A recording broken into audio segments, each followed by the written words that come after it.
Common sense and self-control. Where life manifests itself, says Yoritomo, antagonism always springs up.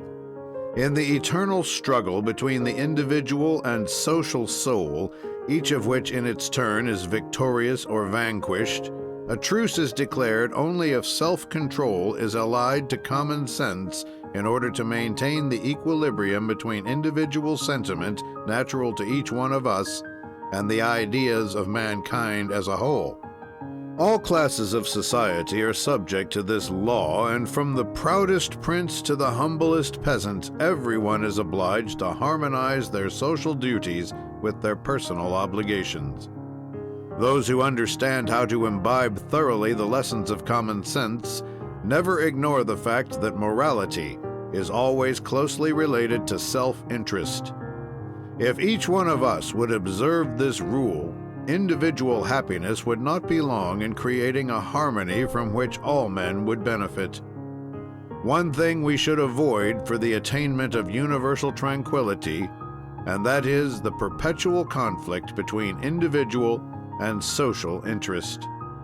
The day when each one of us can comprehend that he is a part of this all which is called society, he will admit that sinning against society may be considered the same as sinning against oneself.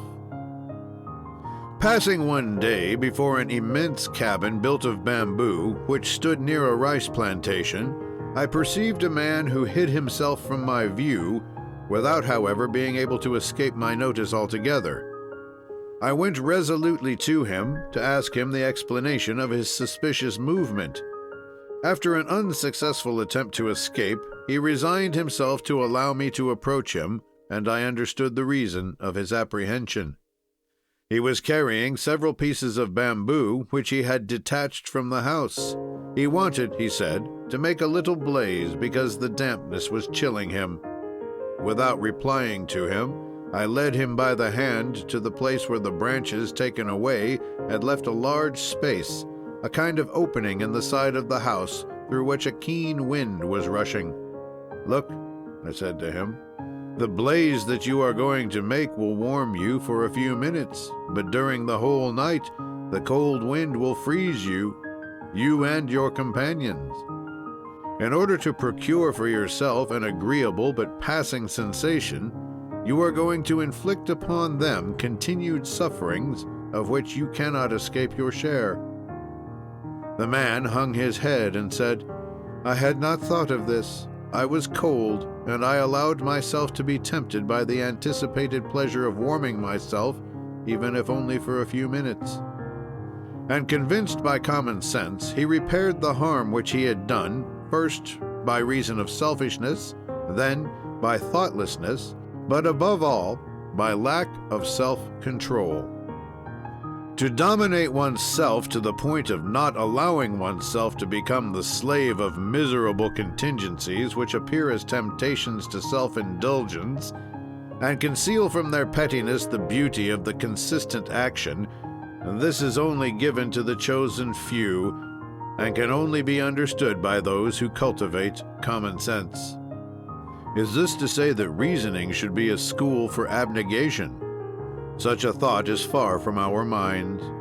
Neither habitual abnegation nor modesty is among the militant virtues, and for this reason the critics ought often to relegate them to their proper place, which is the last, very close to defects to which they closely approach, and among whose ranks one must sometimes go in order to discover them.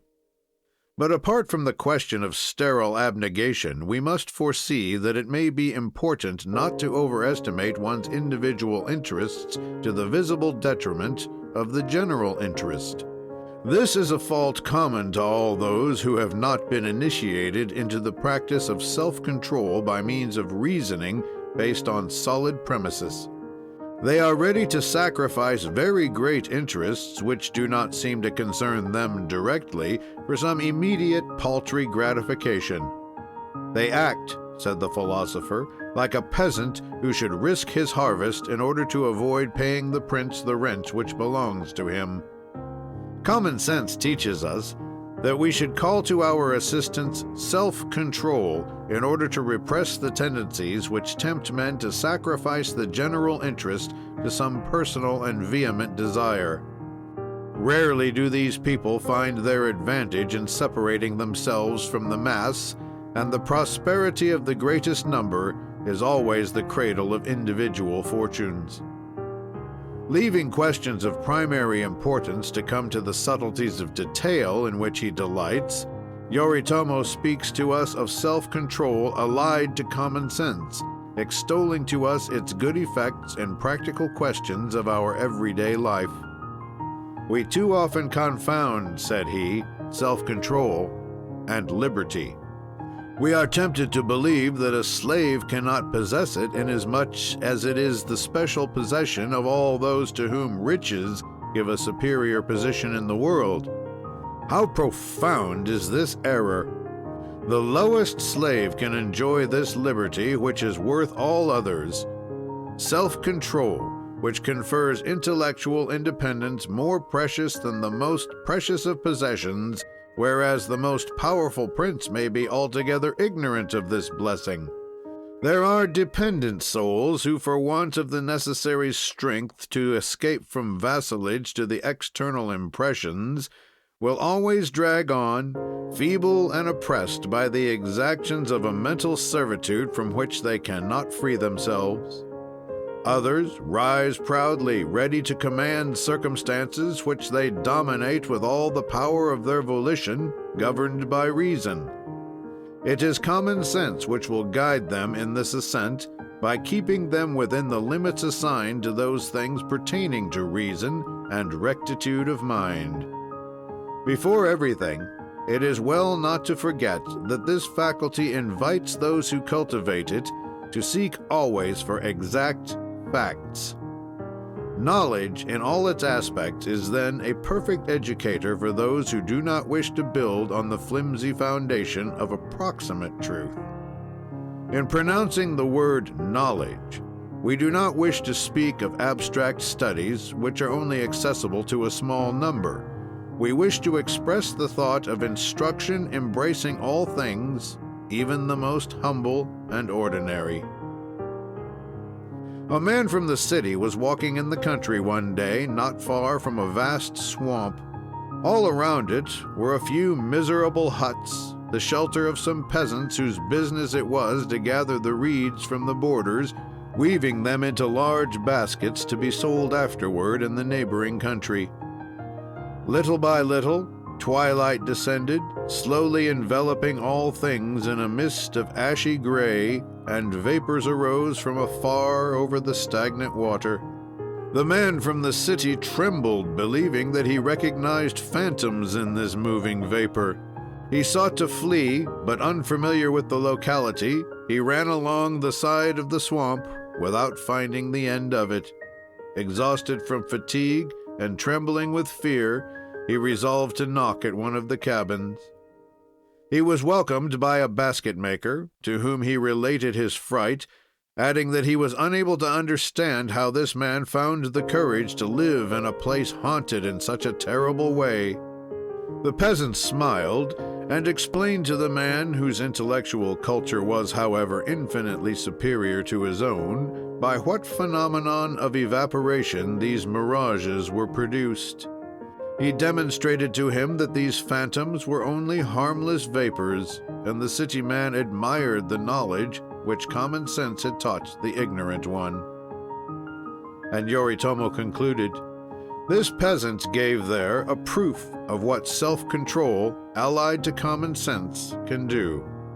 Instead of allowing himself to be influenced by appearances, he confined himself to reflection, and observation aided by attention led him to a deduction resting on truth.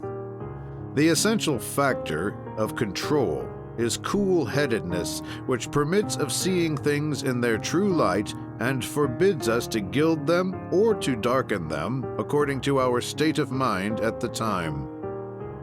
The shogun adds, "Fear, hideous fear, is a sentiment unknown to those whose soul communes with self-control and common sense. The first of these qualities will produce a fixed resolution tending to calmness, at the same time that it makes a powerful appeal to cool-headedness, which permits of reflection. Fear is always the confession of a weakness, which disavows struggle and wishes to ignore the name of adversary. Cool-headedness is the evanescent examination of forces, either physical or intellectual, with reference to supposed danger.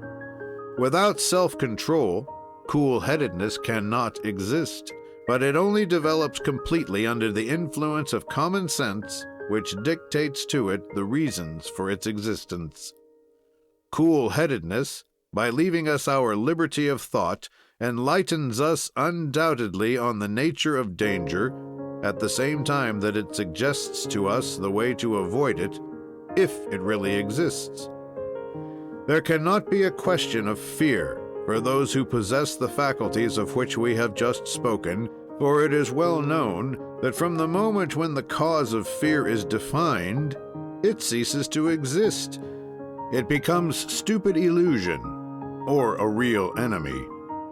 In the one case, as in the other, it ought not to excite anxiety any longer, but contempt or the desire to fight it.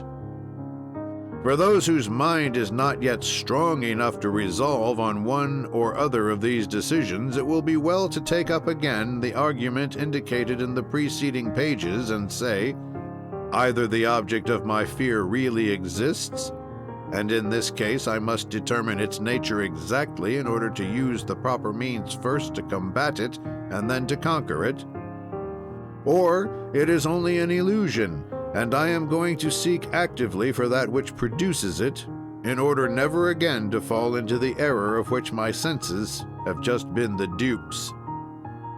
Looking over these manuscripts, so rich in valuable advice, we find once more the following lines: self-control and cool-headedness are above all necessary to aid in dissimulating impressions. It is very bad to allow one of the speakers in a dialogue to read the mind of him who speaks to him like an open book. He whose thoughts are impressed vividly on the surface is always placed at a glaring disadvantage. The thought of glorifying hypocrisy is far from our minds, for it has nothing to do with the attitude which we recommend. The hypocrite strives to assume emotions which he does not feel. The man gifted with cool-headedness is intent on never allowing them to be seen. It keeps his adversary in ignorance of the effect produced by his reasoning, and allows him to take his chance until the moment when, in spite of this feigned indifference, he reveals himself and permits his mind to be seen. Now, to know the designs of a rival, when he is ignorant of those that we have conceived, is one of the essential factors of success. In every way, he who is informed about the projects of his adversary walks preceded by a torch of light, while the adversary, if he cannot divine his opponent's plans, continues to fight in darkness. The most elementary common sense counsels, then, cool-headedness when exchanging ideas, even when the discussion is of quite an amicable nature. From this habit, there will result a very praiseworthy propensity to exercise self-control, which is only a sort of superior cool-headedness. It is also the cause of a noble pride, because it is more difficult to win a victory over one's passions than to conquer ordinary enemies, and he who, with the support of common sense, succeeds in ruling himself, can calculate without arrogance the hour when he will reign over the minds of others. End of Chapter 11. Of Common Sense, How to Exercise It, by Yoritomo-Tashi. Recording by Thomas Rose.